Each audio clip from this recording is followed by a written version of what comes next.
ঢাকার milestone school and কলেজে বিমান দুর্ঘটনায় নিহতদের আত্মার মাগফিরাত কামনা এবং আহতদের দ্রুত সুস্থতা কামনায় যশোরের কেশবপুরে দোয়া মাহফিল ও শোক সভা অনুষ্ঠিত হয়েছে।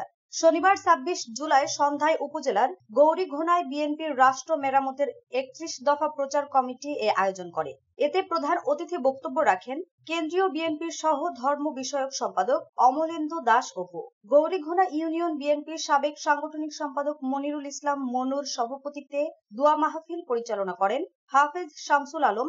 বিশেষ অতিথির বক্তব্য রাখেন উপজেলা বিএনপির সহ সভাপতি মাসুদুজ্জামান মাসুদ, উপজেলা যুবদল নেতা জাহাঙ্গীর কবির মিন্টু ও পৌর যুবদলের আহ্বায়ক গোলাম মোস্তফা। উপস্থিত ছিলেন কেশবপুর কলেজের সাবেক প্রো ভিপি ও গৌরীঘোনা ইউনিয়ন বিএনপির সাবেক সাংগঠনিক সম্পাদক আবু ইউনুস, সুফলাকাটি ইউনিয়ন বিএনপির সাবেক সাধারণ সম্পাদক ফারুক আহমেদ, বিএনপি নেতা শাহাবুদ্দিন বাবলু, গৌরীঘোনা ইউনিয়ন কৃষক দলের সভাপতি শাহজাহান শেখ, সাধারণ সম্পাদক রফিকুল ইসলাম, সাংগঠনিক সম্পাদক বাবলুর রহমান, যুব নেতা আশিক সর্দার, বাহরুল ইসলাম, এনামুল ইসলাম, ছাত্রদল নেতা মনিরুজ্জামান প্রমুখ। এ সময় বিএনপির তৃণমূলের বিপুল সংখ্যক নেতাকর্মী উপস্থিত ছিলেন। নিউজ ডেস্ক, দৈনিক রানার।